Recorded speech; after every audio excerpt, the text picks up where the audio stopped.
Hello there and welcome back to our second panel event. This time it's that all-important question, what was student life like over the last 175 years? How has it differed? What was it like just over the last few decades? And to introduce it and to lead the panel is our own Dr. Sara Parvis, Senior Lecturer in Patristics.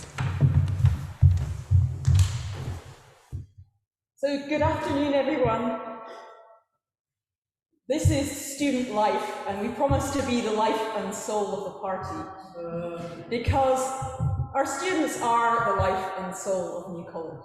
So we hope that we'll make you think about what the soul of college, what the soul of New College used to look like, what it looks like now, and what it might look like in the future. Deborah Kayembe spoke about the importance of gratitude, love, and respect. And I hope that's always found here by everyone who studies at New College. Or if it isn't, that conversations can begin that mean that these things become possible. Love for some of us is divine love. Love for others is very much human love. All of us have shared the love of study, and I hope you'll have seen some of that today. I think of today as something like the rest on the flight into Egypt. If you know the many paintings, Caravaggio painted one, many other people painted that scene, of that infancy story of Jesus. Chaos behind, chaos before, but a moment of rest, a moment of love, a moment of enjoyment. And that's what we're sharing with the students, past and present, who are with us today. And so we've mentioned the fact that, of course, all of this is taking place in the context of COVID. And the students who are here currently will say a few things about that and how that's impacted on their experience. But we're able, as we look out over the rainy hall and think about our memories here, to cherish the fact that we're able to be here in person for the first time in the year, and for that we are very thankful. So firstly, I want to ask my four students, past and present, to introduce themselves just with a few words about their experience, their names, their degrees, and what brought them in the first place to New College, beginning with Ian Alexander. Thank you, Sarah. I'm Ian Alexander. I was here 1986 to 1989. I had been accepted to train for the Ministry of the Church of Scotland, and so came to study for a BD in those 3 years, and to be ready to become probably a minister in the Church of Scotland. And I did become a minister, although I never really ministered in a congregation, but have found my work and calling in the international environment of the worldwide church. Kirsty. I'm Kirsty Murray. I started at New College in 1992 as a religious studies student, and when I finished that, I graduated in the big year, the 150 year, with the special graduation, and then I stayed on and did a master's, and then I stayed on and sort of melded that into a PhD. And I'm actually still here as a teaching fellow, so I must have quite liked New College. As to what first drew me here, I always loved Edinburgh as a place, and I had family connections here. And then I came this very week, the English half-term week of Whitsun, when I was at school, and Ian MacDonald gave me a I don't know how I arranged this, he gave me a personalised tour of the building, and he just sold it, and that was it really. Gemma. Hi, I'm Gemma Watson. I am hopefully graduating 4th year this year. So I came in 2017. I did religious studies, doing somewhere in between. Religious studies, yeah. What brought me to New College? Partially because I was 17 and I wanted to flounce around a very fancy campus and read old books. And I did it and I loved it. But also because I think I really saw the value in doing a religious studies degree. I could see how that could be implemented and helpful in mobilising me in the things I wanted to do, even though absolutely nobody around me could. Everyone went, religion? Why would you do that? And I was like, no, it's going to be great. So that's kind of what brought me here, just stubbornness. Thank you. Nuam. Hi, my name is Nuam Hatzaw. I did my MTH in Christianity College, and that was in 2016. I did it part-time, so finished in 2018, and then went straight on to do my PhD, and I'm now a third PhD candidate, also in Christianity. I went to what brought to New College. I knew I wanted to do theology, but I didn't want to do, I wanted something more global in my theological studies. I wanted something a little bit more of an outward focus, global focus. And I kind of looked around at all the different theology programs that are out there, considered various places, and then came across the Christianity program at which I think at the time was like one of the only places that we could do something that was quite global in terms of hostility theology. So that was it pretty much. I kind of went to open day, really liked it, fell in love with the city, and ever since. Wonderful.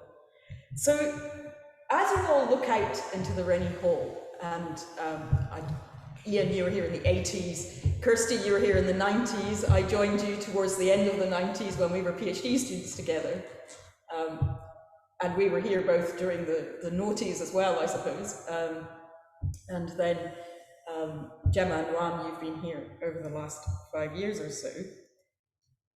What, can you evoke the Rennie Hall? It's been mentioned many times by Professor David Ferguson, it's been mentioned in other people's discussions. Ian, what did the Rennie Hall mean to your generation? What was it like? How did it differ from the way it is today?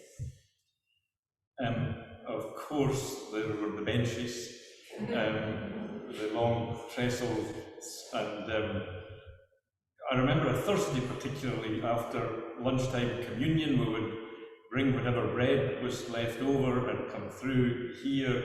And of course the bread probably provided a lot more nourishment than the watery soup that we received, and you always tried not to sit at the end of the table because you had to serve and then clear away the dishes if you were at one end of the long trestle table.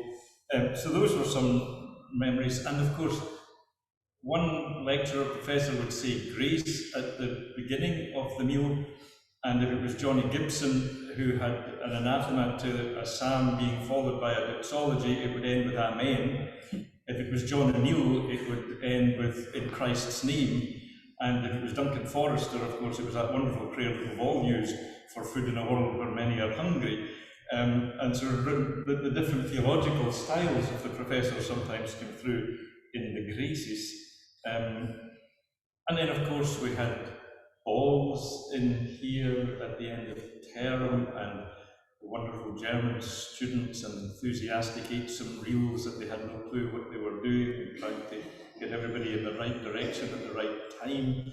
Or sometimes the divinity dues that we had here, and some of the daft stories that people told. I remember someone recreating in a divinity due children's address about how they had thought of Jesus while doing the ironing because he ironed out the creases in life. Or particularly Fiona Douglas, now at Dundee, who explained in a children's address the diphthong controversy to the little child David Ferguson. And that was interesting. David had to answer all the questions correctly. So those are some of the recollections, and not to forget the New College Choir. In my time we had the wonderful Marion Dodds, who had been BBC singers, who led the choir, and then David Sinclair and Neil Gardner, now minister down the hill in the Royal Mile, who was a great organist. So there was different memories in those days. Was that still the way it was in your day, Kirsty?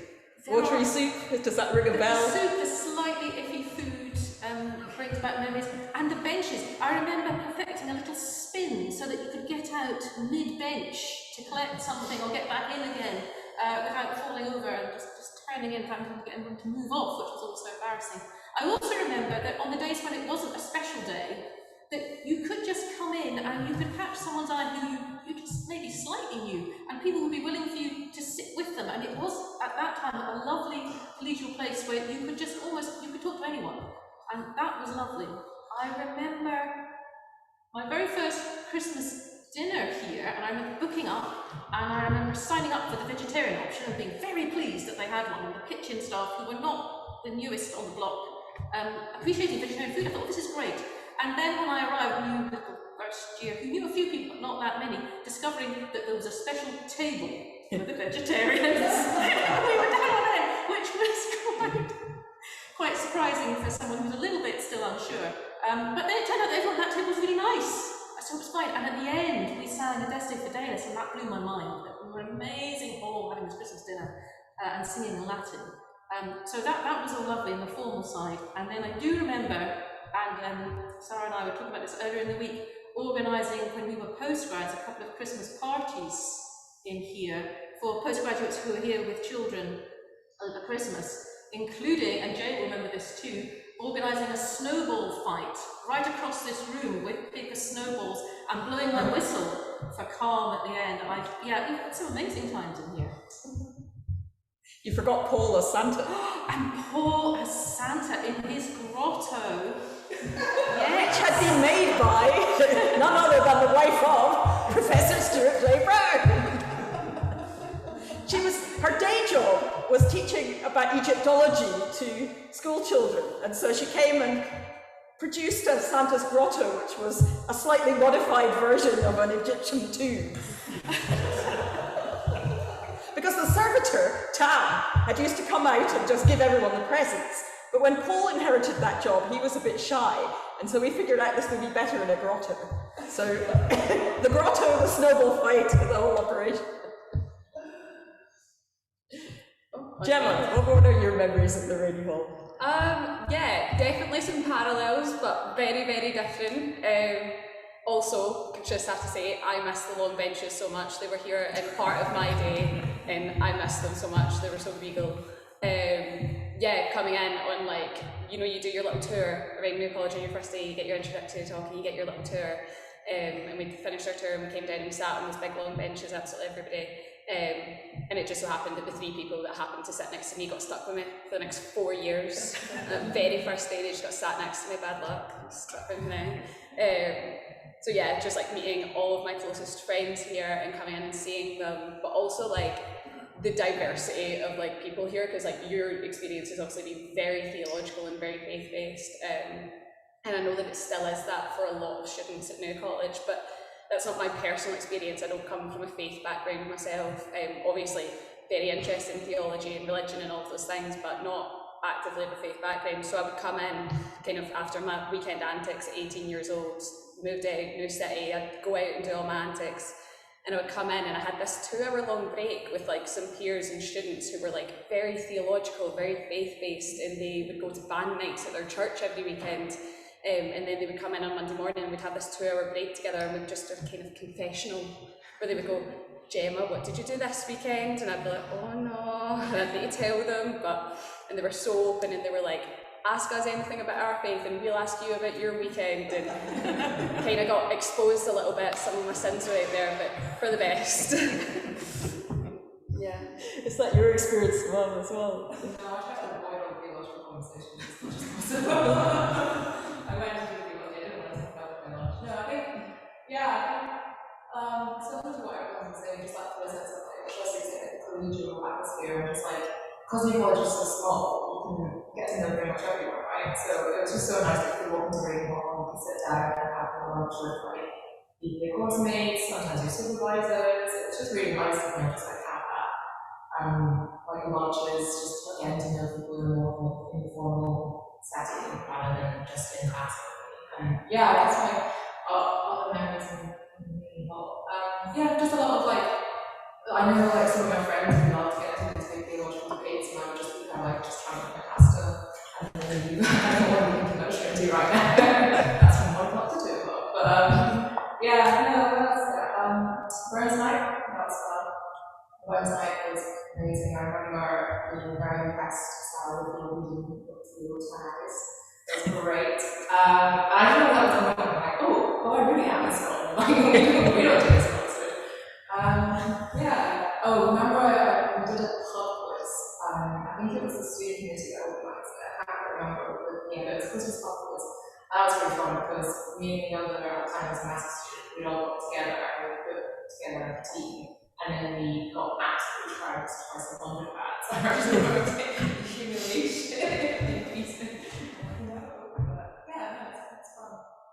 So Burns night, we've already got a secret pact with Ian that he's now going to take back David Ferguson's slot doing Tavish Anto next Burns night. I said he stole it from me. Because of course, this year we had to have the Burns night entirely online, which was so sad, but it did remind us just how high a spot that is, and how good a way it is to introduce people to Scottish culture and to, well, not just the alcohol side of it, though that's always very nice, but also just to this tradition of toasting the lassies, replying from the lassies, singing Scottish songs, addressing the haggis. And that great theme of we're poor and we celebrate it. So the poorest of poor food, which is made out of offal and mixed up with oat because you don't actually have enough meat, and turning this into the subject of a mock heroic ode. That's something we might have a bit more to talk about, the way that the Scottish democratic intellect goes along with a sort of Scottish vision of ourselves as equal to everybody at every level, in every circumstance. So let's come back to this question then of student diversity and think again about the students you would look out and see in the Rennie Hall, as you might be sitting in the corner with your laptop, as you would have been in this generation, not in previous generations, since it's been wired up, quietly getting on with your emails, or perhaps with a bit of research, or Googling someone you've never heard of in the last lecture, or waiting for friends to come and join you. So as you looked out at lunchtime or coffee time or over your bacon rolls in the morning, Ian, over the Rennie Hall, what would the student body have looked like? How diverse would it have been?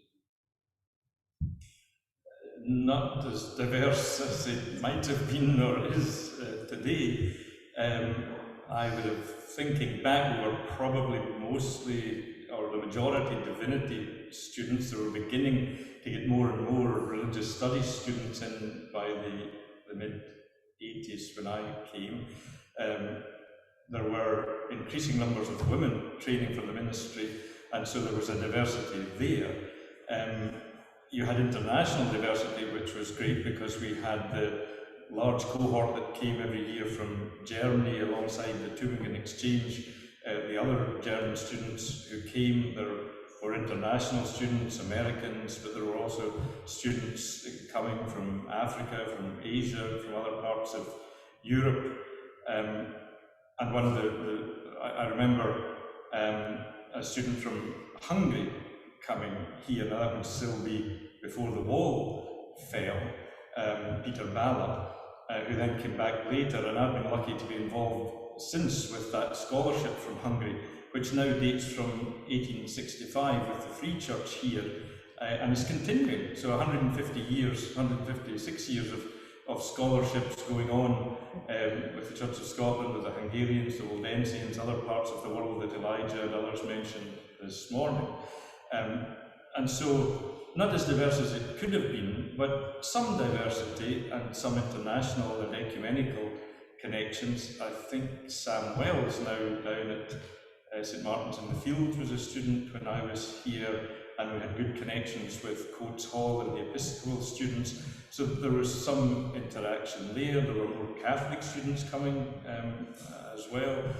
So not so many interfaith connections here in those days, but slowly beginning to pick up and look out, and people working together. That was probably the memory of people rubbing along together in a community every day, trying to make it work and be open to each other and engaging with each other and sharing and talking with each other and understanding where the other person was coming from. Kirsty, does that reflect the view you saw? I think it does, and maybe by the early 90s there were some things that were the same and some things that were different. As an 18-year-old, something that struck me was, I think that the Church of Scotland had perhaps a small shift in its training policy And we ended up studying alongside ministerial candidates who tended to be a bit older. They weren't 18, 19, 20. They were often in midlife, late 30s, early 40s. And so there was this tremendous maturity and sort of wisdom in some of our discussions that really brought you up short in your quite narrow post-school experience. So that was one thing, and it was a very different studying here than when you went to a class in George Square. It was a very different atmosphere because of those people who added so much. I think I was also in the early 90s part of what had come to be the mature religious studies programme, and we really did have traction. I don't know when the tipping point actually comes, but we were part of quite a big cohort. I think as Steve was just mentioning, there was a good 100 of us by the time I was in New College, and that was interesting. And there were little tussles going on over the turf, and the Divinity Students' Council became the Divinity and Religious Studies Student Council. It's the DRSSC, people would say. And that was going on just as I was around, and there were little tussles over turf to do with things like New Testament lectures had always begun with prayer. I think Ian's lectures would have begun with prayer. And that was just beginning to cause friction and then disappear or become more voluntary. So we were on this little cusp of the religious studies becoming a bit more dominant, maybe, although there was still this strong influence from divinity students.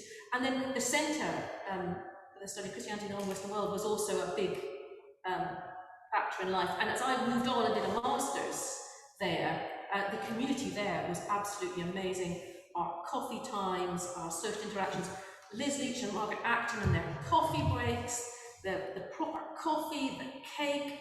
When we briefly had our space at Thomas Chalmers House, I mean, that was an amazing collegiate feel. In terms of interaction, that's probably the best it ever was, for me anyway. I remember that well, but the trouble is you never got any work done. So it always used to start off, all the PhD students, you start off in Thomas Chalmers House, having a wonderful time, and then you'd realise you're never going to get your thesis written. So you would go to Semple's and kind of carry on, and then when you got really desperate, you'd go to what was called Wits End in those days, which I think is now the Torrance Room, where you basically stay all night and send out for pizza. But yeah, it was a brilliant place to start with community. Gemma, what do you remember? Yeah, also different. I can't believe that you used to start lectures with prayers. I didn't know that, and I'm just like, wow. Yeah, I think one of the things that is so different now is less so the student body and more so the staff, the lecturing staff, because I have learned so many things about so many different topics and things I wouldn't even have considered learning, and that it used to mostly just be like Christian theology and divinity and New Testament prayers and the starts of lectures is just so different to my experience as a religious studies student now. But I will say that I do think the student body has some ways to go in their diversity. I think it can be quite a restricted body. I know this is a celebration, but I've said to Sara before, I think if she wanted me just to tell you it was amazing, she would have asked someone else to do it. It is great, and it's a really diverse body, and like less so than more diversity, I would like to see our more diverse students, particularly like students from working class backgrounds, feel more comfortable in this space. I think from like my experience, it's difficult to kind of carry that like confidence through a space like this that can be so foreign. So like, yeah, quite a diverse body we've got now, particularly the lecture staff, really amazing, but to make this a more comfortable and confident place for those people, I would really like to see. Do you agree, Mom? Yeah, no, definitely. I think thinking back to that diversity body, I was surprised at how many Americans there were. Like, I was like, oh, I want to meet Scottish people. Now all my friends are Americans, which is lovely and all, but it was just really like, I don't think I was prepared. But I mean, the question of diversity is really interesting because Kirsty is probably your experience as well, but in Sentinel or Christianity, where I'm based, a lot of our students are from places such as Hong Kong or Nigeria, etc. So I kind of had that diversity just kind of almost like built into my program. So it's really lovely and charity, like it's such a treasure to have like these friendships from so many different places. So for me, the question is like that diversity was an issue here, but I think it's really interesting in the same time because like I think the undergraduate post-grad experience would be so different things for a lot of international students.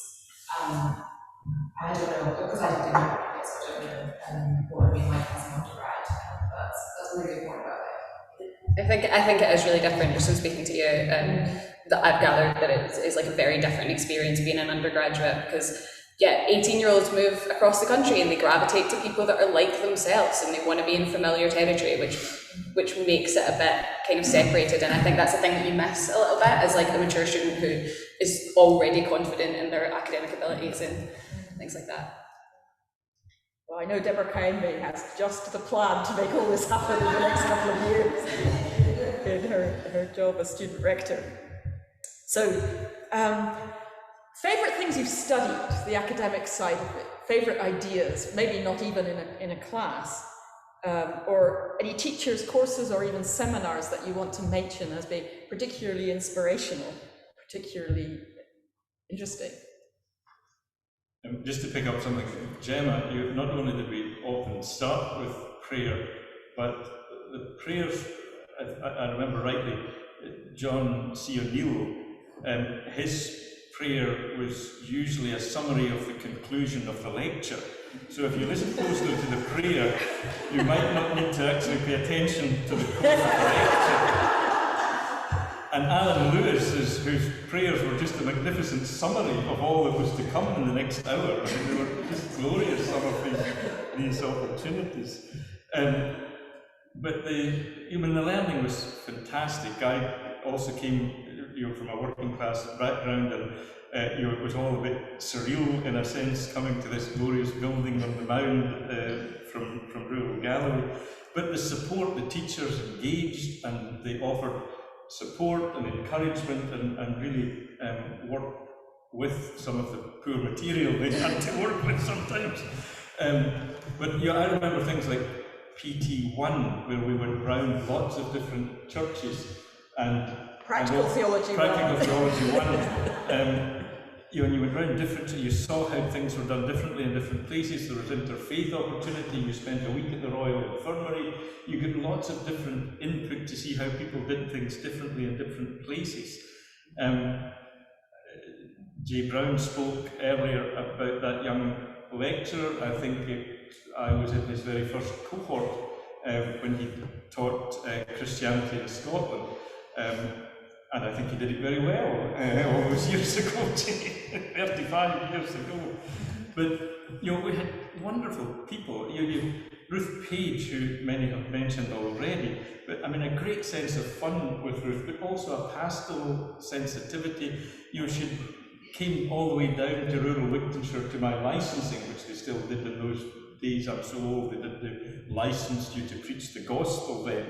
And she wrote this work, as we just heard, highlighted about creation. But of course, you went into her room and you couldn't see her for smoke. And some of the others, Dermot O'Donoghue, seeing angels in the classroom was amazing.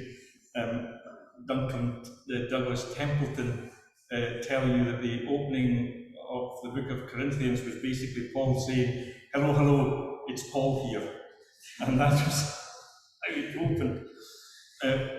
I also remembered, or actually I talked to some of my cohort from this time, and between us we were piecing together some stories, and that tells you a lot in itself, that after 35 years we still are engaged with and talk to each other.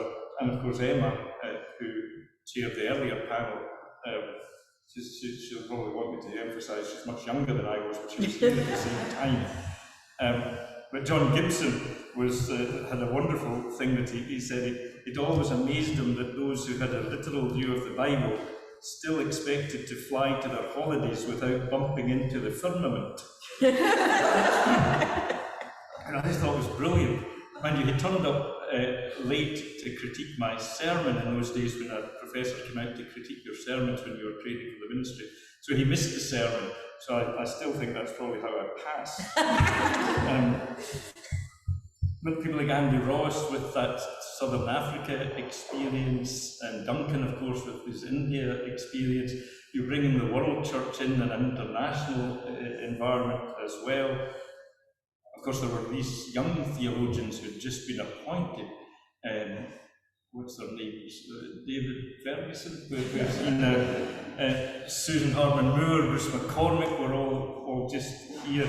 So there was great energy, and they used to come to all the events because they had no children at that point and had time and energy to do all those kinds of things.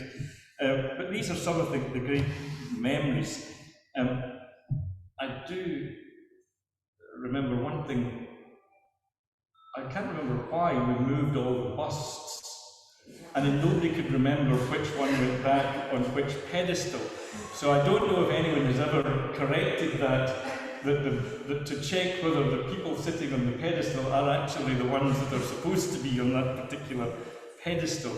And one of the women who studied with me, what did she say? She said, we used to call the football team, the New College Lions, we called them the Pussycats, because we never really saw much brave action in their matches. And of course we can't leave it without mentioning that opportunity to go to Bonskeen House each October and spend the long weekend at Bonskeen.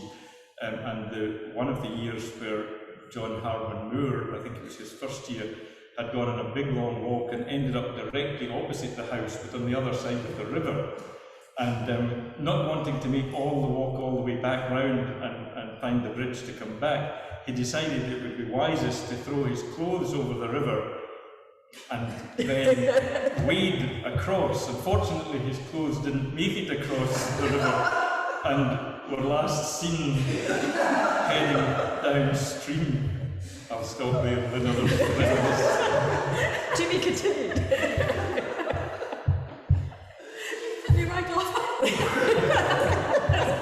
So just while Kirsty gets that picture of John Harman-Moore with their trousers over her head. Well, I was going to make a lovely point about how interesting everyone was. And I turned up at New College, and I remember being very pleased when I got all my options organised that I found somewhere where you didn't have to do Hebrew. Because I thought that would be awful.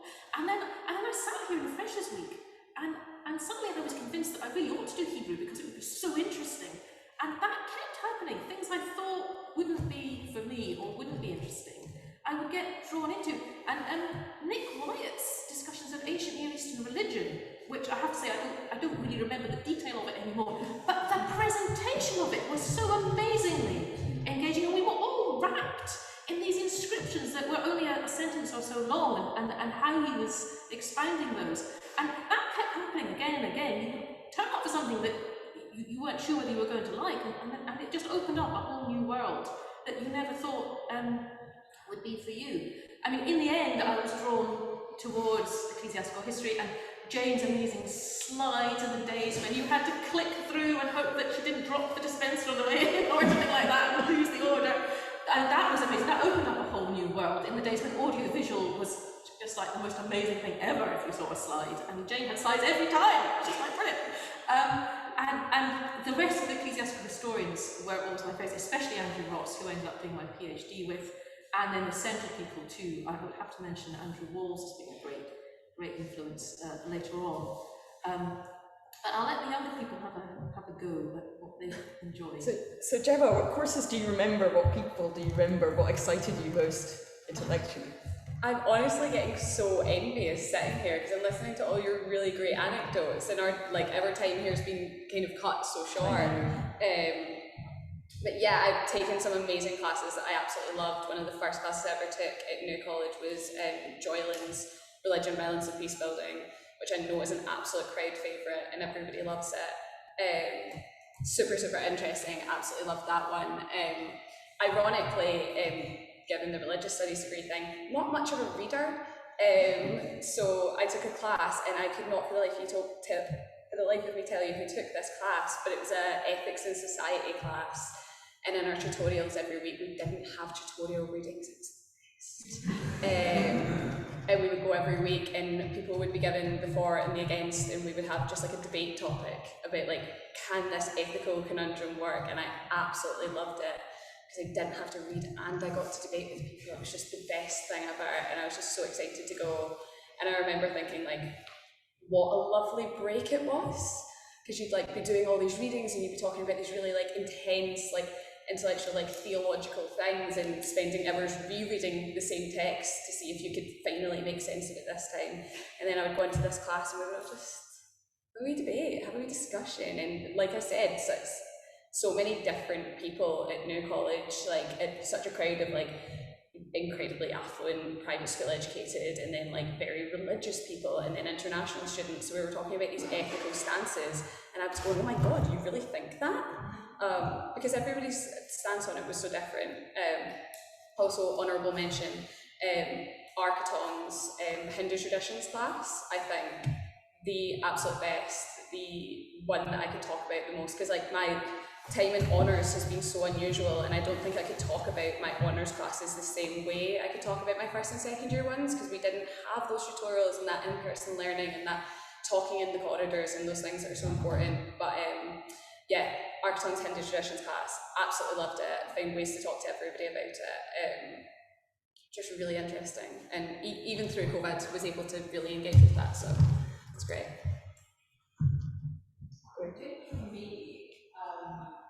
I took enjoyed the research seminars. I enjoyed the research seminars. I think at Edinburgh we're really lucky because we're such we have such a good reputation. We've been able to get quite distinguished speakers, so it's been a real privilege to hear people like. So I'm thinking about Emma Sean Cope, who's a philosophy thing, black feminist theologian. She came and gave the kind of lectures, which was so cool. Just to I think I actually had the opportunity to be her, and it's just really exciting to engage with like such a renowned scholar. We have Kirsty Murray, personal influence of mine. I was talking about Christianity and migration. That was really, really exciting. And it was just like, I just particularly love like the research seminar aspect of postgrad life, because you can just flip between like different subjects and then drop in and like learn about something on religious studies, and then next, on Tuesday, you go into maybe history of Christianity class and that's right seminar, and you just kind of like, you get such a rich and wide ranging education through the research seminars, and I just really enjoy being able to kind of also talk and meet with a lot of students from other fields that I would not normally engage with these kind of research things. Probably the biggest, that's what I particularly enjoyed. Yes, all the time I've been at New College since 1998. Ideas and excitement and love of learning and arguing, different perspectives, different conversations have always gone on. Some of them, the same ones, keep coming up over and over again, but some of them much newer. So what means most to you about New College now? If you think of New College now, what's the gem? I always think of people first and foremost. I live in Edinburgh, so of course I see the building regularly, and that of course always takes me back probably to my time here, but then other times as well. But as I said, I had a little reach out to various friends, and I think nearly everyone said it was about the people you met, it was the community you met in, it was about the joint engagement. Ewan Aiken, of course, had a very particular way. He said, it's about comrades, curiosity and community. I thought that's very Ewan, isn't it? If you're watching, sorry. But there was the people around you, the comrades, if you like, that it was just great to build those connections, and the fact that 35 years later we're still in touch with so many of our peers from those days, and working together, you're building on making sure that your curiosity was answered, always asking, why do this, why do that, how do we manage, what is it? And so in that academic curiosity as well as human curiosity to know more about the individuals and their motivations and the books and their reading.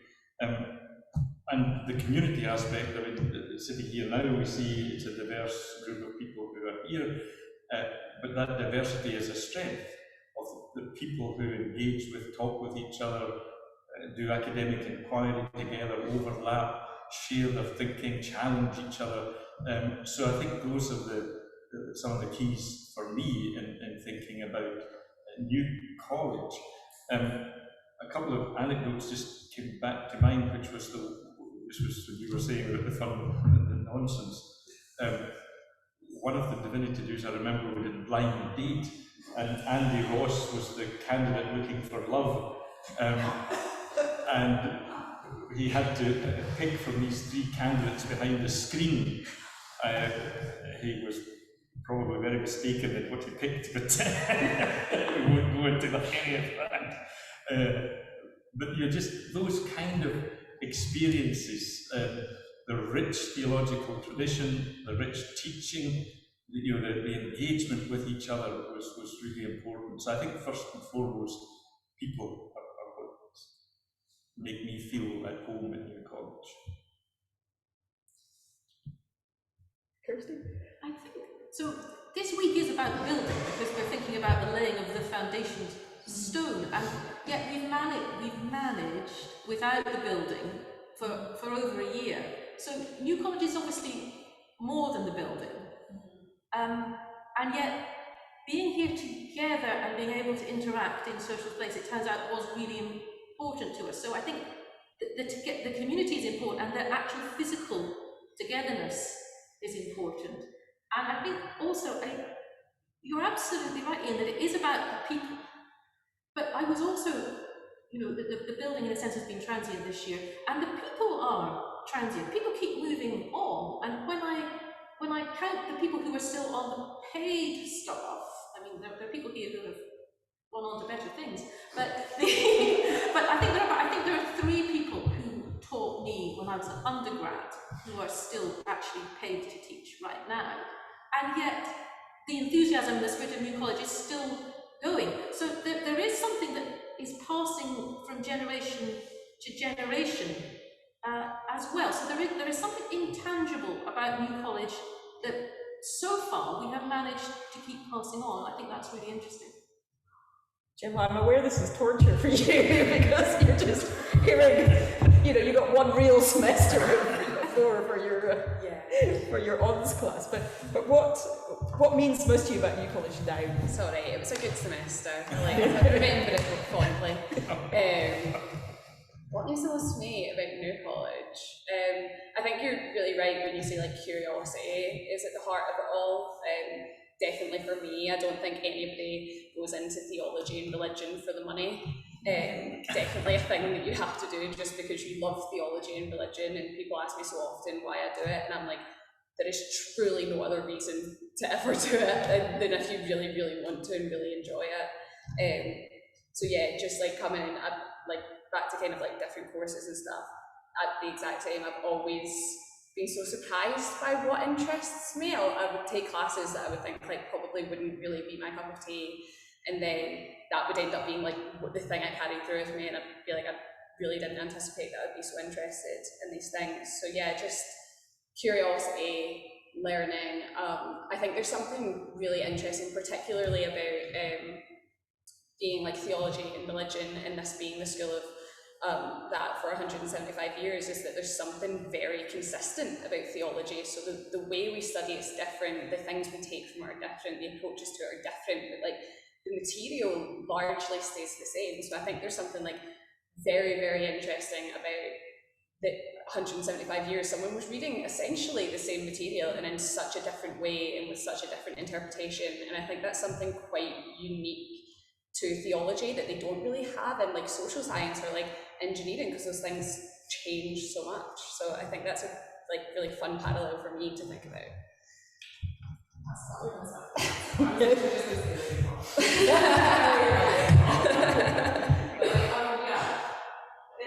What you were saying about the building was really interesting, because I think being back here and having a central space, that you were saying, it's been really, really nice, and I love having a hub to gather around as a student and as a community. It's just so nice.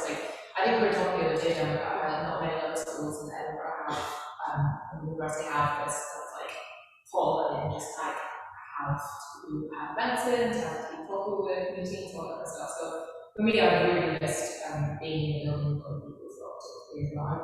I think, yeah, and I think I get what everyone else is saying about community at New College as well. It's something that's really unique, and like, I wouldn't do well in big environments. I like it when people know my name, who I am. So like, that's why, like, that's part of the reason why I came to Edinburgh. So it's such a close-knit and lovely community, like it's meant to be there.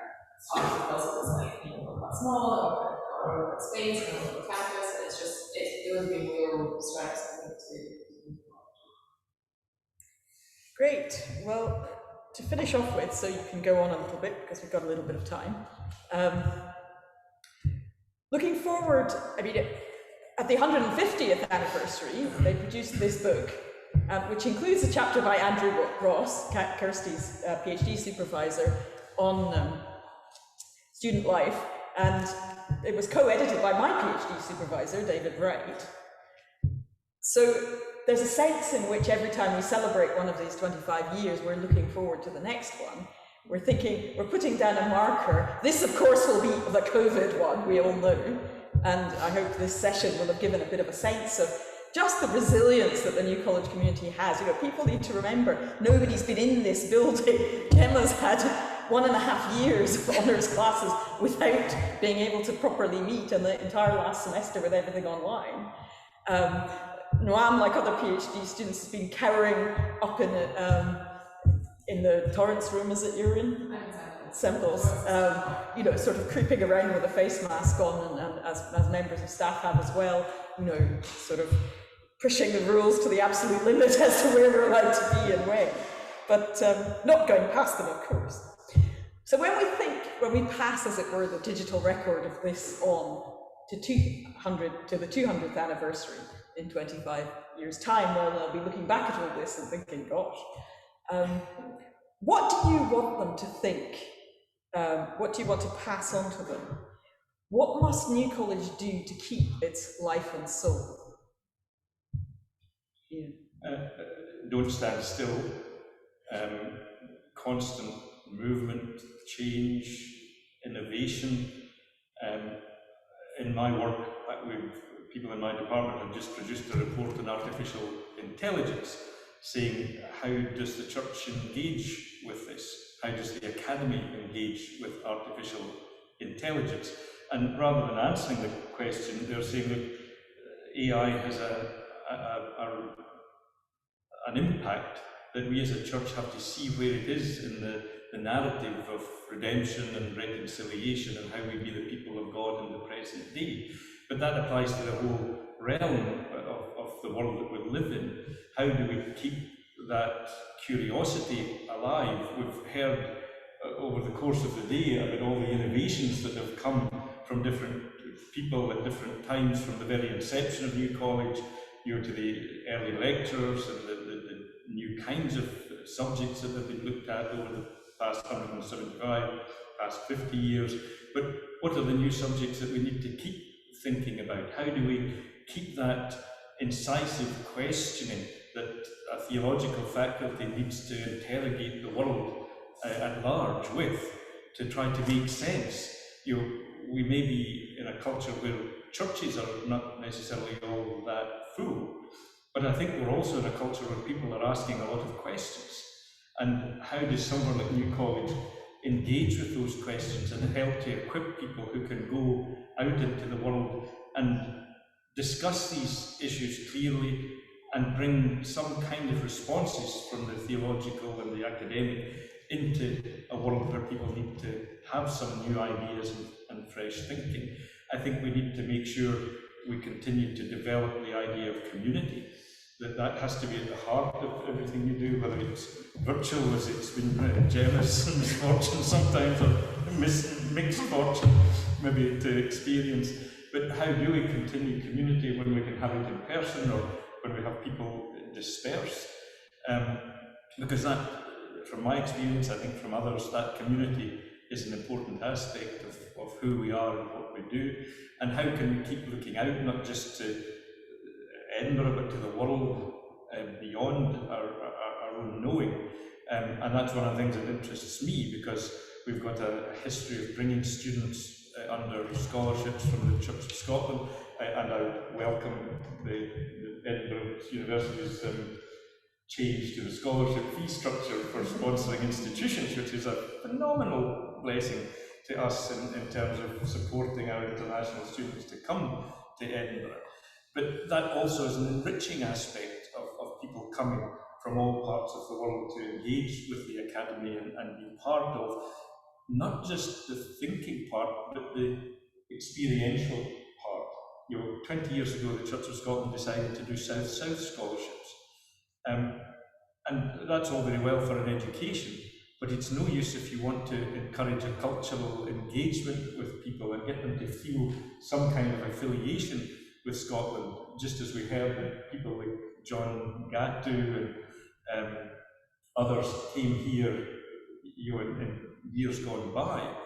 They went home and they carried with them some kind of experience of Scotland that was part and parcel of who they were, and they could speak realistically, not about some mystical, wondrous land, but a real country with real people who are flawed and wonderful and everything at the same time. And so I think we need to keep that engagement with the world community, and that's something I would like to see. And I know from all the publicity I get from Edinburgh University, they're building this Futures Institute, and theology surely has to be part and parcel of whatever they're doing there, because just as it predated the university, surely it will post-date it too. Kirsty. Yes, I mean, I think it's that idea of interchange and welcoming ideas and people from outside and bringing them here, and then the hope that we ourselves, in different ways, through sabbaticals and through books and through all the other ways that, and our students, the way that New College then influences the world. And I was thinking about, what is the right metaphor for this? Is it that we have to be like a busy trading port or something like that with vessels sailing in and sailing out? And then I thought, no, the metaphor is we have to be like a proper university where people share ideas and they're interchanged. That's just what we have to be. We have to be like a proper college within the university, and we have to keep looking outwards and engaging. And I think it's very true what Ian's saying about the university's emphasis at the moment on interdisciplinarity, and we need to be fully engaged with that. But in order to be of value to people either down the road or across the water for our contribution, we have to have our own house in order. So we have to build up our own platform and be ready to contribute. We can't just become a copy of something else. We have to be fostering our own unique inspiration so that when we do go out and collaborate and we try and influence others, we have something to give. And of course that's a tricky thing to do, and it's something we haven't been good at in the past, so I hope that is something we can foster in the future as well. So life and soul, what do we have to do to keep our life and soul, Gemma? What do we have to do? I have two primary things that I honestly feel very passionately about these. These are my two things I absolutely think we have to do. First, outreach. Young working class kids are not sitting in school thinking, oh yeah, theology. They're just not, and they should be. And when I went to my PT in school and I said to her, I'm going to do religious studies, she went, that's not a degree. Like, yes it is. I promise you it is, I guarantee you it is. And nobody in my school knew it was a degree, knew it was an option. Every teacher said, I've never heard of anybody doing that. And it's because it's not a thing that's taught in schools. It's not a thing that young working class kids are thinking about. And it's also quite a big risk to invest so much time and energy in something that's very uncertain and doesn't have a clear career path and things coming out of them. And I think, I've mentioned earlier on, that I would love to see a more expanded participation students feel more confident and comfortable in this space and be able to be confident in their own abilities. And I think a lot of that starts with outreach to schools. I think the universities really have a responsibility that they take on well, and I've seen the university do a lot of things to try and facilitate that. But I think it really has to start younger. I think we have to be speaking to kids that are in schools and making them very aware that this is a space that is made for them as much as anyone else, and that these are options that they are also more than welcome to pursue. Because I know that I really had to fight with my school to be able to do this. I had to fight with the people around me to be able to do this, and for that to be a viable option. So I would love to see more of that, more outreach, more of that kind of thing. But also, I think we run a little bit of a risk in kind of theology and religion and things like this to study for the sake of studying. So I would really hope that in 25 years' time we remember that we're not studying for the sake of studying, and actually the things that we study here give us a unique advantage to like talk about things that are difficult. I've found since graduating uni that like I'll talk about things and it'll be uncomfortable topics for people. It's conflict and it's politics and these things, and like people I think these days often don't know how to navigate discussion, things like that. So I think studying here, doing these things really mobilises us to talk about those things effectively and to be advocates for people, and I would hope that they would remember that, and that this gives them real tools to talk about kind of difficult subjects, and I would hope they'd use that. Yes, and you mentioned when we were talking about this earlier, Israel-Palestine specifically. Yeah, it's the thing that I've spoken about, and people are like, Jimmy, you talk about that a lot, and I'm like, somebody has to, and like I have a background in religion and hopefully a little bit of insight, and I would hope that other people that study here would kind of carry that insight into the world and share that if they can and talk about difficult things. Thank you. Wow.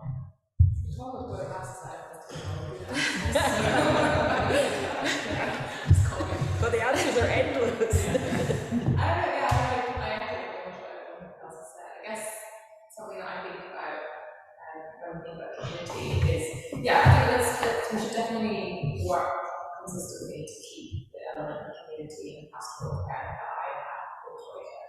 I think that looks like, big things like, so I think Global Fountain has just won an award for co-working diversity and inclusion, and I think that's such a really important initiative that New College is on board with, and I had the honour of speaking at a share my experiences as a non-white student at the student and staff of colour lunch recently. That was also really heartening to see that, okay, this is a topic that's difficult to talk about, I was trying to say, but definitely does need to be talked about, and it's encouraging to see that people are doing it, and I think that's something that we need to keep doing in the future, keep looking critically and reflectively upon ourselves and thinking, are we doing the best that we can do for the work of students? So community building just looks like, looks like big actions like this, but also small actions as well, like, when it involves action, like not being dissuaded from sitting next to your supervisor when you're having lunch, or asking about their personal lives, or I remember when welcome to the room to go personal lives, it's just been so nice to meet them, meet their families, and just kind of connect with them on a more personal level, and just asking after each other as people, and not just about as students. And I think it's one of my favourite memories of one of the things I love most about New College is my study space in Central, because it's a chatty one, it's a party one, and it's just nice because we can just like sit there for like all day and have like 2 hours of work and we go and an hour of discussion about whatever going on in our lives, and then just switch back to work. I think that's what community looks like on a smaller level as well, so we can keep striving to build community consistently and be really intentional about how we're doing it. Wonderful. Well, I know you will all want me on your behalf, and I know that Professor Bond will do this more extensively, but just before she does, very quickly to thank my four enormously for coming and sharing their very, very rich perspectives, experience, and ideas for our future with us. Thank you so much.